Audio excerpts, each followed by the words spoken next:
Welcome, everybody. This is the latest in the AUK podcast series, and we have with us today Esther, the Afro-humanist, Rich, who's our vice president, and Guy, who is one of the chief negotiators of the the Northern branch, where I was very well hosted last night. Yes.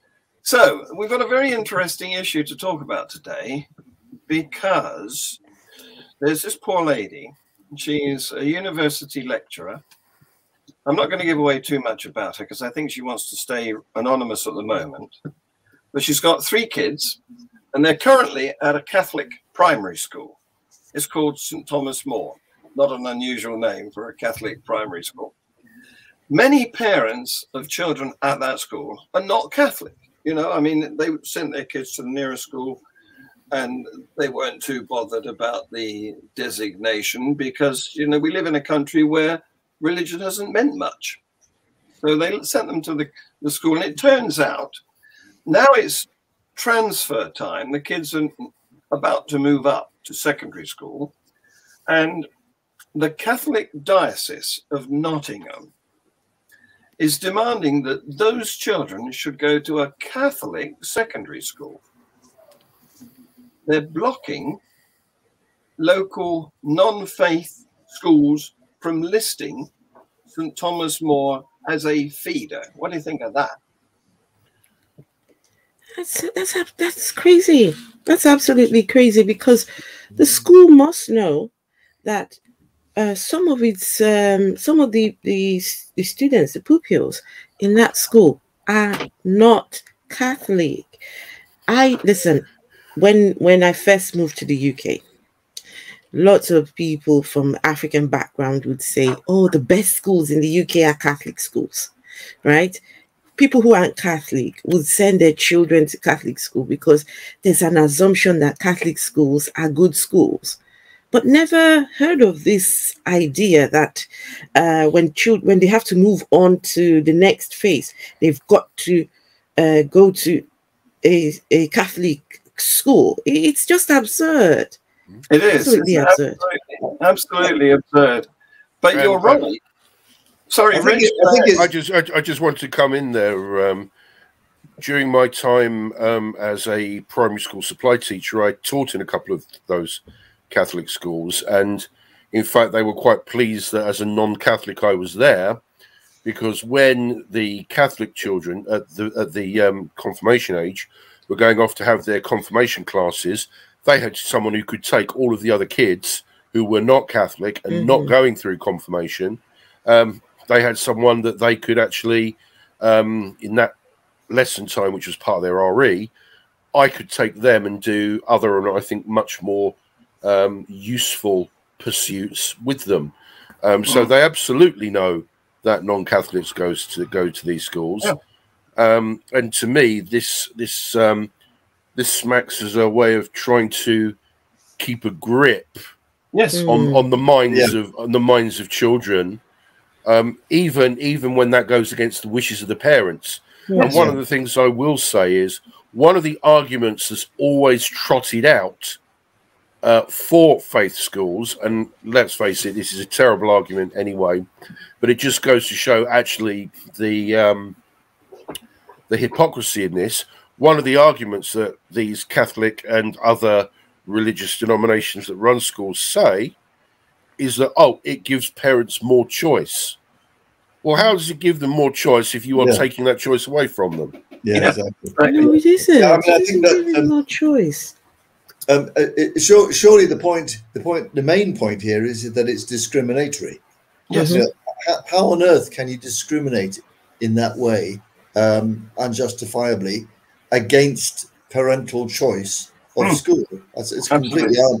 The other thing that I think follows on from what Rich has just said, and is that I think probably the Catholic dioceses are worried about losing their flocks, and they want to keep hold of as many heads to justify their Catholic schools.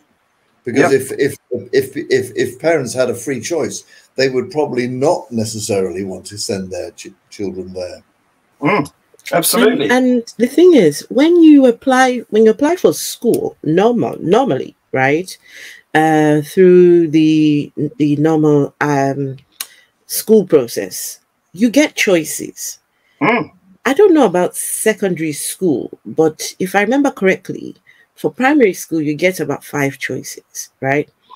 And the things they consider are your how local the school is to you. Yes. They consider your connections to the area.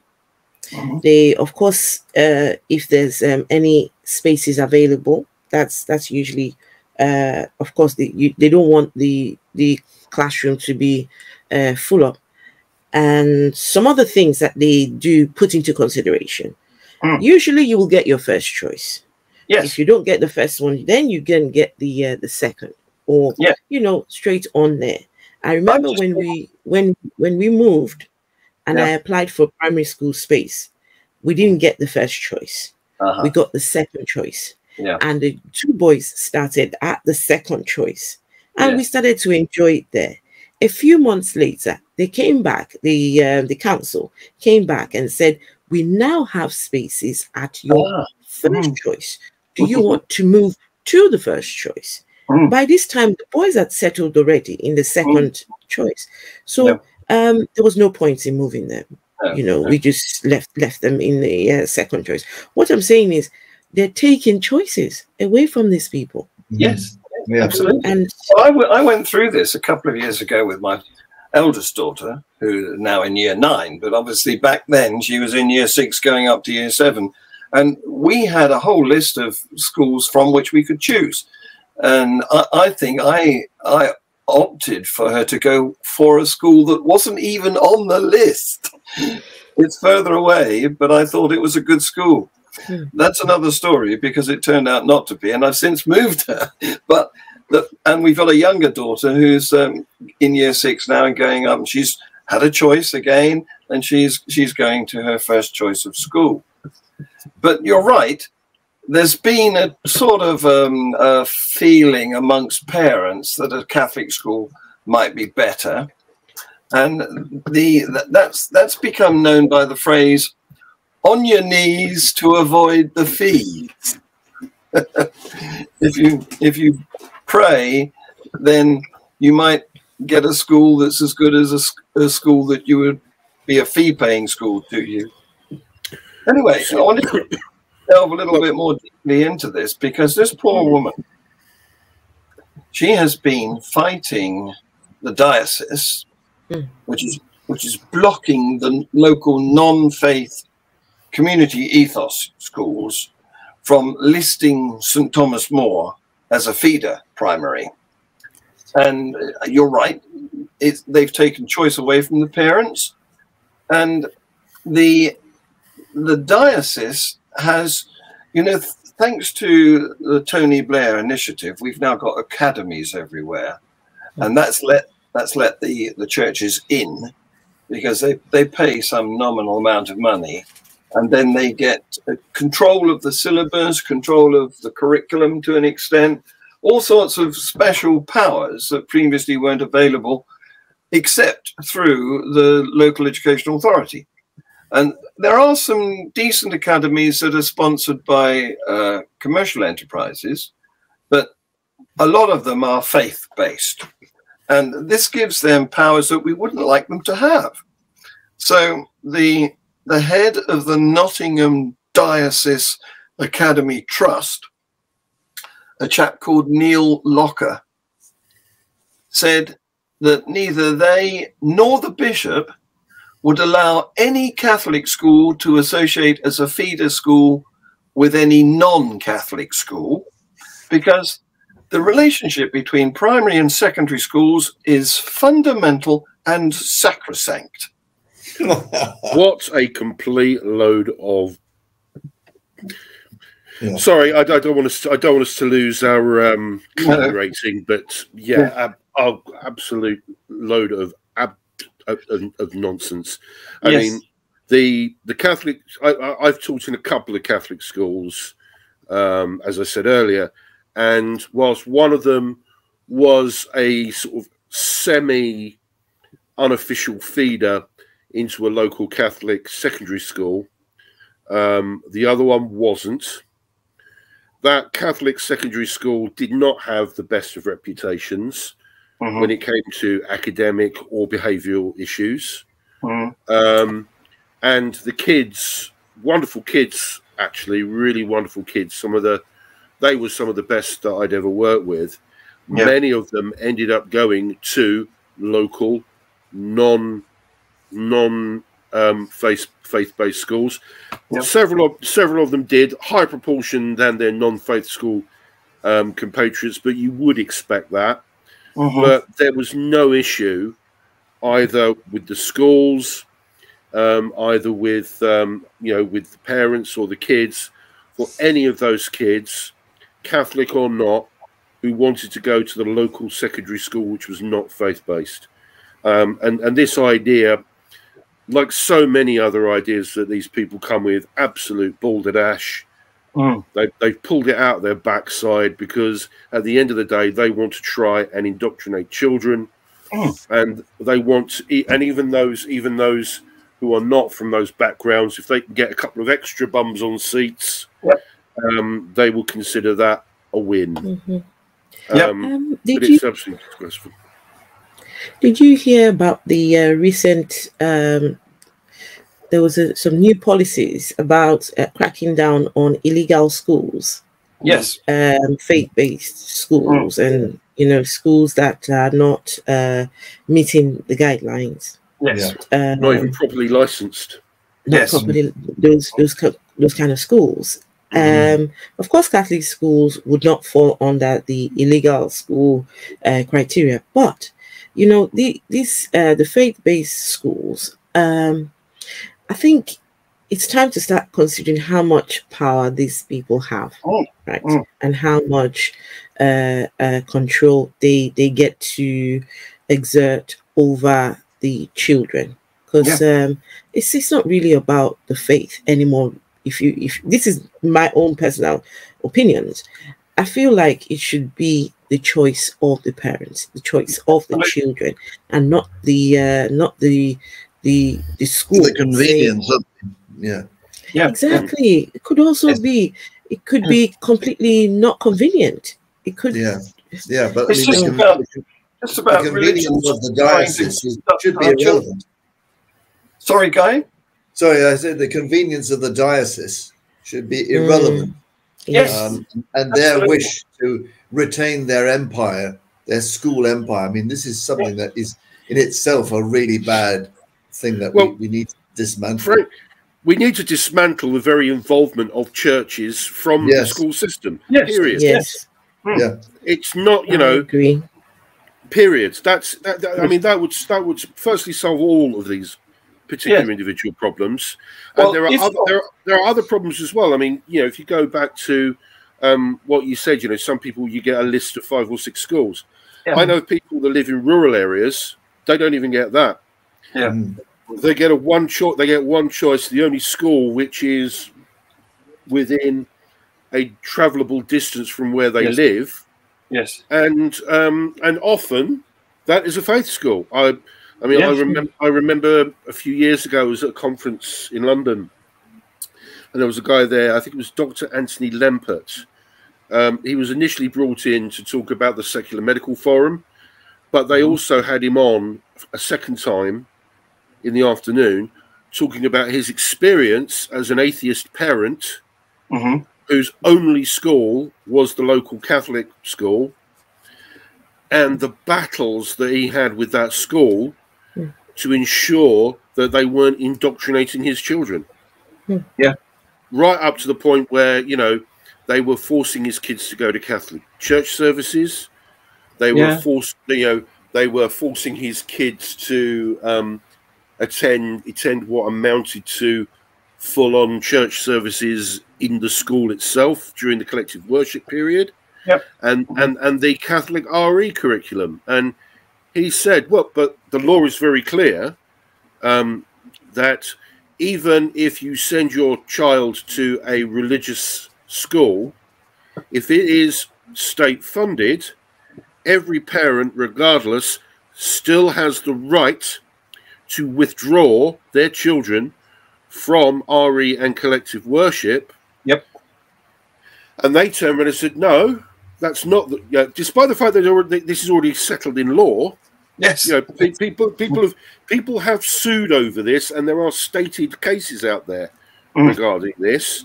And they turn around, no, you chose to send your kid to a Catholic school, therefore they're going to get the full Catholic education.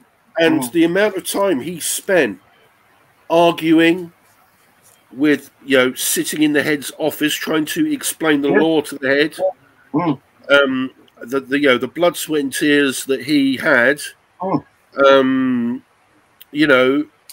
even threatening legal measures. This particular lady in the case in question, she has enlisted lawyers' help.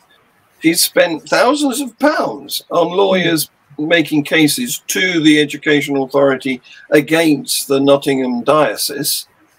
And as you say, Rich, the law does enable parents to withdraw children from religious lessons and assemblies if they...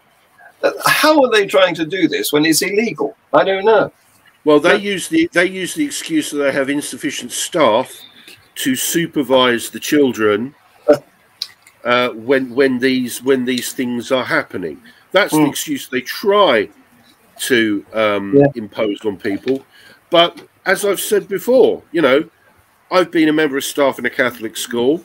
I was used to cover those students who, for whatever reason, were not involved in RE or collective worship. I mean, plus the fact a lot of parents still don't know their rights about withdrawal.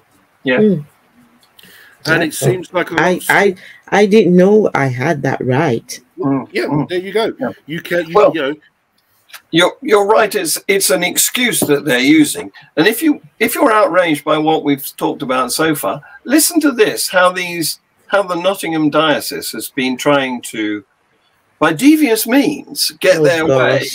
Yeah, exactly. So there's one of the academies, the secondary academies, that's been affected by the meddling of the diocese is a school called Beauchamp College. And they, I don't know why, but they did consult on whether to list St. Thomas More School as one of their feeder schools. And the diocese wrote to all the parents in a tone described as intimidating, criticizing support for the plan to allow children from St. Thomas More up to Beauchamp College. Now, that's one of their tactics. Another secondary school, which is not faith-based, is called Manor High. And this school consulted local primary schools on its plans to update its list of feeder schools. And the St. Thomas More's Academy Trust didn't tell their parents that they could send their kids to Manor High. That's a breach of the school admissions code. Exactly. Is there any reasons why this school is doing this? What's the reason? What's the idea? Why are they putting such strict restrictions on the children moving on to other schools? What's behind this? I would have thought it's obvious that it's part of the Catholic Church's attempt to keep hold of their education empire. It's very simple. They're trying to make it all established and clear and strong and exclusive. And once they've got a pupil, they want to keep that pupil and do their best to convert them into practicing Catholics. Once they put their talons into you, they won't let go. And I mean, Catholic education doesn't always have that effect. I mean, I left the Catholic Church relatively soon after I left my school. But those that it does stick on, it sticks on them. And bearing in mind the Catholic Church in Europe is losing numbers. It's losing numbers at quite an alarming rate. Yeah. You know, and you know, for numerous reasons that I think we're all aware of and we've spoken about. Also, the more traditional reason that they've sort of realised that Christianity is a complete load of nonsense, but it's their way of trying to keep hold of as many people as they can. And if they can keep hold of the secular kids that they've had hold of since they were 5, and keep hold of them until they're at least 16, you know, as I say, it doesn't stick to everybody, but if they can come out of it with more believers than they started, that's what they're after. Yeah. They're fighting a rearguard reaction, actually, aren't they? Yes, basically. They've noticed they're in decline and they're doing something about it. At this point, you know, having these conversations just goes to highlight the problems with religion and faith-based schools. You know, I mean, it's none of us here who's directly affected by this. But then we shouldn't fold our hands and because it's happening to someone else. So we shouldn't bother. We shouldn't talk about it. We shouldn't try to effect, you know, some kind of change. There's a saying, I was trying to find it, looking on my phone, but I can't seem to remember it. If any of you can help me. The one that says, when it was the turn of the Jews, no one helped. When it was the turn of the no one helped. But then it became my turn, and there was no one to help me. Something along those lines. I think it's Bonhoeffer, isn't it? Yes. Dieter Bonhoeffer. Dieter Bonhoeffer, very famous quote. Who was a Christian theologian, actually. Actually, there's also another one here which is very similar from a guy called Martin Niemöller. He was a Lutheran pastor, although he survived. Bonhoeffer didn't. Bonhoeffer was actually hanged by the Nazis. But So this case also raises questions about the whole academization project, doesn't it? Because what we've done is we've taken part of the role of local educational authorities on admissions away from them. And we've now got a situation where about half of former secular community schools are now in multi-academy trusts that have some form of religious governance. We don't want that, do we? No. As I say, what we need to do, and I know that this does seem very, as I said earlier, we need to completely divorce the education system from the churches completely. And when I say the churches, I mean every religion, because it's not just Catholic schools out there. You know, there are Church of England schools, and I've taught in them, and there was almost actually, I'll give this to many of the Church of England schools that I taught in. You probably wouldn't have been able to tell much of the difference between the secularly minded schools than the Church of England schools. But then we still have the remnants of the Education Act from, was it the 50s, which still requires RE, that still requires 1944. 44. Yeah, 44, thank you. 44, thank you. But we also have Jewish high schools in Manchester. There's one near where John was last night. There is a famous, well-known Jewish high school where I had a meeting at one stage with the head of the governors, who said, yes, the purpose of this school is to train young students to become good Jews, kind of thing.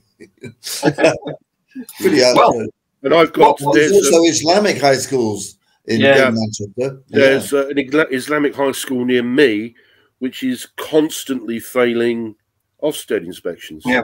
Yeah. And what Esther was talking about a little while ago about these unregistered schools, I think most of them are Jewish ones in London. And I think there are some Islamic ones as well.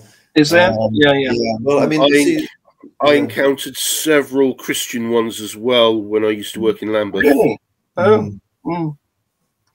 Okay. Well, so summing up, what have we got? We've got a poor lady who's been doing a 4-year campaign in the Nottinghamshire diocese to try and get her children to go to a secular secondary school. She spent thousands of pounds on lawyers' fees, and she's at the end of her tether. She wants our help.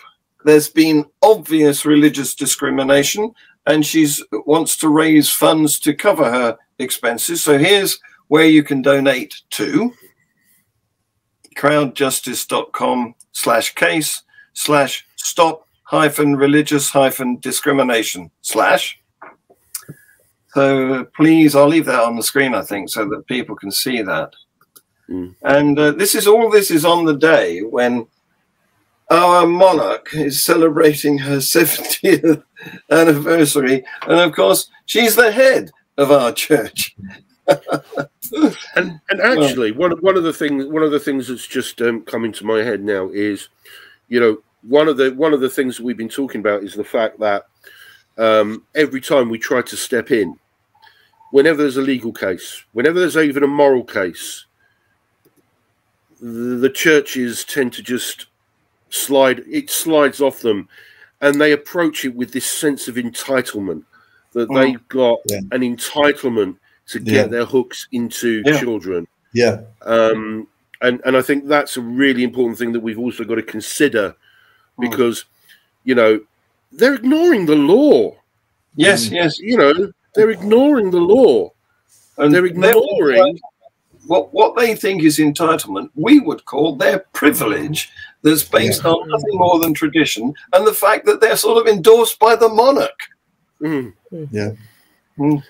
mean, one thing I will say about the monarch is, although she is the head of the church and she speaks about her faith usually once or twice a year, she does keep her head out of the politics of all of this. But you know, but that being said, you know, that's a discussion that we've had before as well. You can go back into the archives about our conversation about the monarch, the relationship between the monarch and the church. Obviously, we take no position on the constitutional position of the monarchy, because we have members here who, again, as we say, we span the political spectrum, from left to right, right to left, backwards, forwards, up and down. But this is an issue. We only talk about that when it intersects with the issue of religion. And I think, again, you know, whether academies are a good idea or not, whether school admissions policies should be run by the local authority, central government, or each individual school, that's not an issue for us. Our issue is when religion interferes, because it always does, and it will always continue to do so unless we put a stop to it. Well, I want to finish on this. St. Thomas More parents of children at St. Thomas More Primary School, have been fighting for years to be given an equal choice of secondary schools to transfer their children to. We support them, and we want to do everything we can to help all parents get equal access to all types of schools. In fact, it reminds me of Alice Roberts. You know, she's currently the president of Humanism UK, and she's got primary age children, and she can't find a school within travel distance from where she lives in London that's near enough to, that's not a faith school to send her kids to. She's got no choice. It's one faith school after another within reach. That's all there is. And with the number of secondary schools in London, that is absolutely gobsmacking.